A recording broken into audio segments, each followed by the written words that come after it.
Hello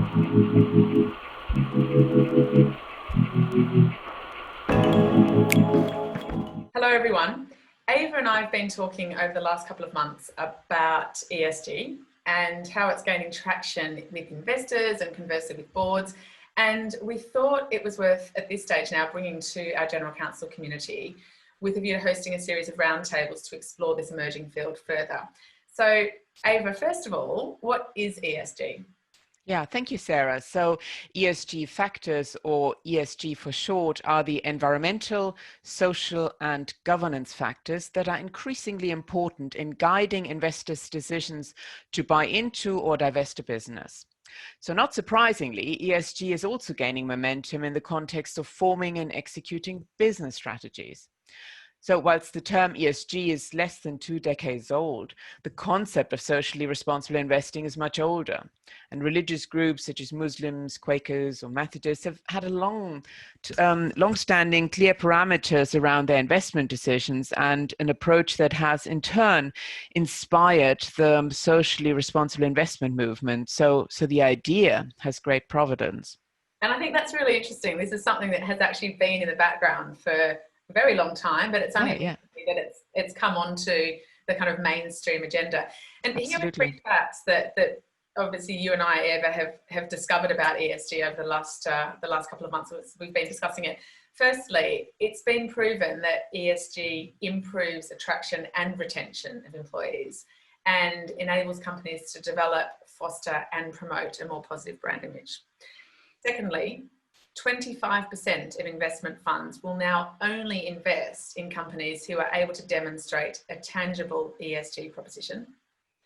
And thirdly, and this is the most interesting fact, in 2019, over 120 billion euros was invested into sustainable funds in Europe. And this is twice as much as it was invested the previous year in 2018. So there's clearly momentum, isn't there, Ava, behind having a proposition. And I'd love it if you could just explain the difference between ESG and, for example, socially responsible investing. Yeah, so socially responsible investing relates to the idea that money should be invested in businesses that are beneficial to society, and it directs funds towards businesses that are practicing social accountability. By contrast, ESG investing is seen and has been shown to be also more financially rewarding. So it looks at measurable components in environmental, social, and governance spheres, but it is also about hard facts. And ESG investing is seen as doing well by doing good. And I think it's also important at this point to draw the distinction between ESG and CSR. So CSR is a nice to have, isn't it? You know, it obviously allows companies to, report on the impact that they're having on their employees, consumers, society, and the environment. And it's a self-regulation. And lots of companies will report on CSR annually, but it's not necessarily at the heart of a business strategy, is it? It's more an internal thing, whereas ESG is taking it public, it's taking it to the wider world, and it's allowing a company to be measured and to be almost regulated, isn't it? And certainly by investors and the outside world. So I think that's an important distinction to draw. Yeah, it is very much values driven. And will be unique to the organization how an ESG strategy plays out. And why do you think at this point in time that ESG is on the agenda of corporates? You know, you talked about how it's been established, Kofi Annan, as you've told me in the past, it came up with the concept, but why do you think now it's the latest corporate buzzword? Well, I think, organizations and investors alike are looking for sustainable sources of value. And, they're quick ways of making money and short-term profits, but what is sustainable? And several meta-studies have crunched, hundreds of studies on ESG and have confirmed time and again that the financial case for incorporating ESG into business strategy is compelling. And once this came out, sort of in 2015, it was a big meta-study that involved Oxford University, for example. Businesses starting paying more and more attention to it. But obviously, any effective strategy isn't created overnight. And if you add to that ESG challenges conventional thinking, and also that measuring ESG factors is still in its infancy, And you can quite see why businesses are increasingly keen to, first of all, learn about ESG and explore what it could mean for their organization.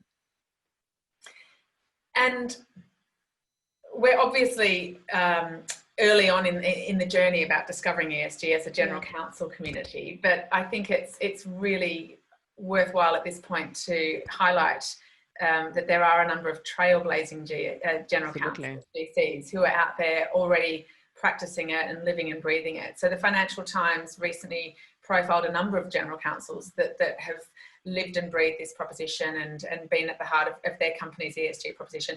And in particular, Rachel Jacobs, who's the Group General Counsel at Springer Nature, who are an academic publishing company. Rachel sits on the Global Crisis Management Committee, and she's also responsible for business delivery. And what's really interesting is that when COVID hit, Springer Nature decided to make thousands and thousands of academic and scientific studies and articles available for their community. So for scientists, for researchers, for journalists, so that they could all come up to speed with the pandemic. So they were actually living and breathing their corporate values at the heart of this time. And another thing that they did really effectively during this period as well is they created a Learn at Home hub. So they allowed and assisted teachers and students to pivot to online learning as quickly as possible. And Rachel in the Financial Times article talks about the COVID crisis as a real life case study of the company's purpose and how they were able to basically put in place and put in practice the very core of their ESG strategy, which I think is really telling. You do have a role to play, don't you, as general counsel sitting around that table. And Ava, I'm really interested to hear what you think as a general counsel in terms of what is necessary to know and why you need to know about ESG. Yeah, so ESG is obviously a leadership challenge and an opportunity. And as leaders in our respective businesses, general counsel do well to be active in this evolving field. We've been saying for a long time that good corporate governance is good business, and that's only one of the 3 ESG lenses. And the evolving remit of the general counsel means that general counsel are not just drawn into legal or compliance issues at play, but also ethical and social matters.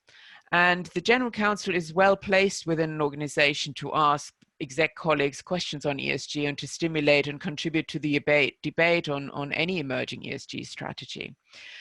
This is not about image or perception management. It's about being and operating in a certain way that is values driven and that's also measurable. And the results of which are measurable, if you like. And a well-designed and executed ESG strategy will generate higher returns, obviously, and will also make for better business. And as ever, there are no prizes for getting this wrong. Right. And allegations of greenwashing or of feigning concern for employees or customers or the environment are only some of the potential pitfalls here.